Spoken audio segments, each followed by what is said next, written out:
Ria. Assalamualaikum warahmatullahi wabarakatuh.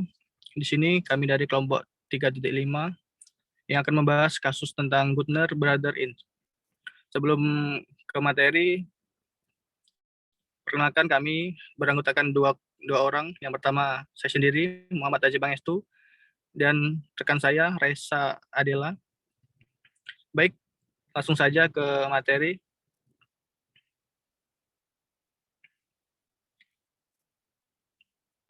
Yang pertama yaitu ringkasan kasus. Di sini Woodrow Wilson Robinson dan Albert Leroy Hunt adalah sepasang sahabat kecil yang tinggal dan bekerja di Huntington, Virginia Barat. Setelah lulus dari perguruan tinggi, Al bekerja untuk Curtius Auto Supply di bagian barak Torque Huntington, bisnis yang dimiliki calon ayah mertuanya. Curtius menjual mesin pemotor rumput, sepeda, dan suku cadang, dan perlengkapan otomotif, termasuk ban dan material. Beberapa minggu setelah bekerja untuk Curtius, Al membantu Woody mendapatkan pekerjaan sebuah grosir ban yang besar yang merupakan pemasok terbesar di Curtius.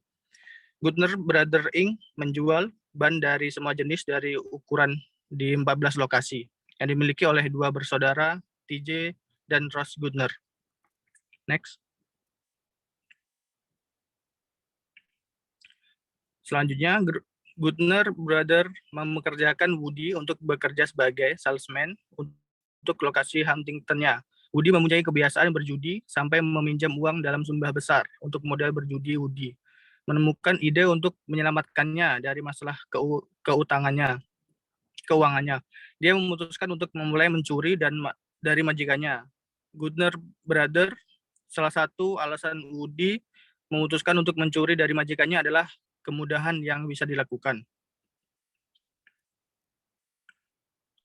Selanjutnya, praktik akuntansi perusahaan yang ceroboh dan pengendalian yang lemah atas inventaris dan aset lainnya untuk mengimbangi margin laba kotor yang rendah. Gutner berhemat pada biaya operasional, termasuk pengeluaran untuk langkah-langkah pengendalian internal.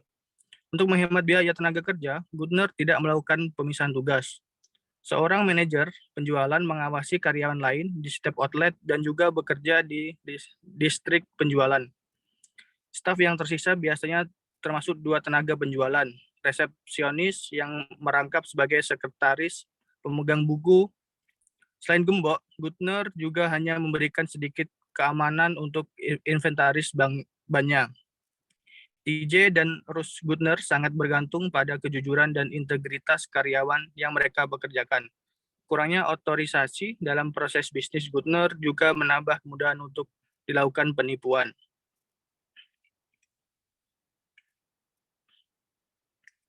Baik, selanjutnya akan dijelaskan oleh rekan saya. Baik, di sini saya akan melanjutkan. Jadi Woody melakukan kejahatannya dengan mencuri persediaan Gutner dan menjualnya dengan harga murah dan menyimpan hasil penjualannya. Woody menyembunyikan pencurian dengan berbagai cara. Dalam beberapa kasus, dia akan membebankan barang dagangan yang telah dia jual untuk keuntungannya sendiri ke rekening pelanggan volume besar. Woody lebih menyukai teknik ini karena memungkinkan dia untuk mengurangi saldo persediaan dalam catatan akuntansi fasilitas Huntington. Ketika pelanggan mengeluh kepadanya karena ditagih untuk barang dagangan yang tidak mereka beli, Woody hanya meminta maaf dan mengoreksi saldo mereka. Saat stok oknum oleh tim, Woody memasukkan hasil catatan persediaannya. Pada akhir tahun 2006, Woody menawarkan untuk menjual ban Al-Han. Awalnya enggan, Al akhirnya setuju untuk membeli beberapa lusin ban dari Woody. Walau pada akhirnya Al curiga dengan Woody, namun Al tetap membeli ban yang dijual kepadanya karena menguntungkan. Pada akhir 2007, tim audit internal Gutner tiba untuk menghitung inventaris lokasi Huntington. Meskipun kebijakan perusahaan menentukan bahwa auditor internal menghitung inventaris setiap outlet penjualan Gutner setiap tahun, interval rata-rata antara perhitungan inventaris audit internal biasanya berkisar antara 15 hingga 20 bulan. Setelah menyelesaikan perhitungan persediaan mereka, kedua auditor internal tersebut terkejut karena hasil antara persediaan fisik dan catatan jauh berbeda. Auditor internal melaporkan kepada Felix Garcia, manajer penjualan Huntington, Garcia kurang bertanggung jawab dalam melaksanakan tugasnya karena tidak memantau catatan akuntansi unitnya serta tidak merespon keluhan pelanggan dengan baik, sehingga hal ini dapat terjadi. Atas diskusi dengan Gutner, mereka menggunakan jasa auditor dari firma audit independen untuk melacak pencurian. Setelah auditor independen mengumpulkan bukti yang tertuju kepada Woody, Woody menerima hukuman yaitu 5 tahun untuk pencurian besar. 4 tahun diantaranya ditangguhkan. Pengakuan Woody melibatkan Alhan dalam skema pencuriannya. Menurut hakim, Alhan juga terlibat dalam skema penipuan. Baik, itu saja ringkasan kasus dari Gutner Brother. Selanjutnya yaitu pertanyaan dari nomor 1. Jadi sebutkan apa yang menurut Anda seharusnya menjadi 3 hingga 5 tujuan pengendalian internal utama kantor penjualan Gutner Huntington. Jadi kasus Gutner Brother Inc. adalah contoh ketika keuntungan perusahaan yang diperoleh dari budaya manajemen memfasilitasi pengendalian internal yang lemah yang memungkinkan karyawan melakukan penipuan serius. Untuk mengimbangi margin laba kotor yang rendah, Gutner berhemat pada biaya operasional, termasuk pengeluaran untuk langkah-langkah pengendalian internal. Berikut 5 tujuan utama pengendalian internal yang harus dilaksanakan oleh kantor penjualan Gutner. Adalah yang pertama, pemisahan tugas antara karyawan yang memulai, menyetujui, dan mencatat transaksi. Woody Robinson diberi akses penuh ke sistem akuntansi kantor penjualan Gutner Huntington. Hampir semua perwakilan penjualan mewakili akses ke sistem akuntansi, inventaris, dan pesanan pelanggan. Kemudian yang kedua, pemantauan inventaris. Manajemen di fasilitas Gutner Huntington seharusnya memantau inventaris lebih dari setahun sekali. Pemantauan inventaris yang jarang ini memungkinkan Woody untuk melakukan penipuan tanpa hambatan jauh lebih lama daripada jika manajemen melakukan penghitungan inventaris bulanan atau setidaknya triwulan. Kemudian yang ketiga itu otorisasi.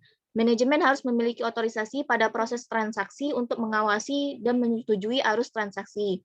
Kemudian kontrol fisik atas inventaris. Dengan inventaris buku hampir $640.000, fasilitas Gutner Huntington seharusnya memiliki keamanan yang lebih ketat dan akses terbatas. Terakhir yaitu independensi. Gutner harus memiliki orang independen luar yang melakukan rekonsiliasi transaksi dan inventaris. Selanjutnya yaitu pertanyaan nomor 2. Jadi buat daftar kelemahan pengendalian internal utama dalam operasi unit Huntington. Yang pertama yaitu kurangnya pemisahan tugas. Ini terbukti dalam cara perwakilan penjualan memiliki akses otonom ke inventaris, sistem akuntansi, dan pesanan pelanggan. Resepsionis juga merangkap sebagai pemegang buku dan sekretaris. Kemudian lingkungan pengendalian yang lemah. Gutner mengandalkan integritas dan kejujuran karyawan yang telah direkrut. Akibatnya hanya ada sedikit upaya dalam melembagakan pengendalian internal yang kuat dan handal. Kemudian ada sistem informasi akuntansi yang lemah. Sistem akuntansi yang digunakan belum mutakhir. Itu adalah sistem standar dan tidak dikembangkan secara khusus untuk memenuhi kebutuhan perusahaan. Kemudian pemantauan yang tidak memadai. Manajemen mengabaikan keluhan yang datang dari pelanggan mengenai biaya penagihan dan masalah lainnya. Terakhir, kurangnya sistem keamanan gudang. Ini memungkinkan perwakilan penjualan mencuri inventaris untuk keuntungan mereka sendiri. Pertanyaan selanjutnya akan dijawab oleh Aji. Baik, pertanyaan nomor 3 yaitu kembangkan satu atau lebih kebijakan atau prosedur pengendalian untuk mengurangi kelemahan pengendalian yang Anda identifikasi dalam menjawab pertanyaan nomor 2. Baik, di situ yang pertama yaitu untuk mengurangi masalah pemisahan tugas, perusahaan harus terlebih dahulu bergerak dalam memperkerjakan anggota staf yang cukup untuk melaksanakan tugas yang relevan dalam organisasi. Yang kedua, Gutner juga harus memperkuat pengendalian internal dan tidak hanya mengandalkan integritas dan kejujuran karyawan. Selanjutnya yang ketiga, Gutner sebaiknya juga menggunakan sistem informasi akuntansi yang sesuai dengan operasional usaha, sehingga dengan cara ini akan mempermudah manajemen untuk memantau proses setiap karyawan. Lalu keluhan yang datang dari pelanggan juga harus ditanggapi karena biasanya hal itu merupakan indikasi bahwa ada sesuatu yang tidak berjalan dengan baik dan tidak sesuai seperti apa yang diharapkan. Yang terakhir, untuk meninggalkan keamanan gudang, perusahaan harus melembagakan pengendalian fisik atau meningkatkan keamanan, seperti memasang kunci dan kamera CCTV untuk mengontrol inventaris perusahaan. Selanjutnya, pertanyaan yang nomor 4, yang terakhir, selain Woody Robinson, pihak lain apa yang paling tidak sebagian bertanggung jawab atas kerugian inventaris yang diderita oleh Gutner? Jawabannya yaitu yang pertama ada Felix Garcia Sebagai manajer penjualan, dia harus menindaklanjuti keluhan yang diajukan oleh banyak pelanggan. Jika dia memberikan perhatiannya lebih untuk penjualan Woody, pasti dia akan bisa mengidentifikasi tindak kecurangan yang terjadi. Yang kedua ada Alhan. Sebagai pemilik toko ban Kursio, Al seharusnya tidak menerima ban yang buruk atas tawaran Woody. Seharusnya Al menolak untuk membeli ban yang memiliki kualitas yang buruk walaupun dengan harga murah, karena itu sudah termasuk tindak kecurangan. Selanjutnya yang terakhir ada auditor internal. Auditor seharusnya mengakui bahwa pengendalian internal lemah dan tidak hanya bergantung pada kata-kata manajemen. Baik, sekian presentasi dari diskusi dari kelompok 3.5. Bila ada salah kata, mohon dimaafkan. Wassalamualaikum warahmatullahi wabarakatuh.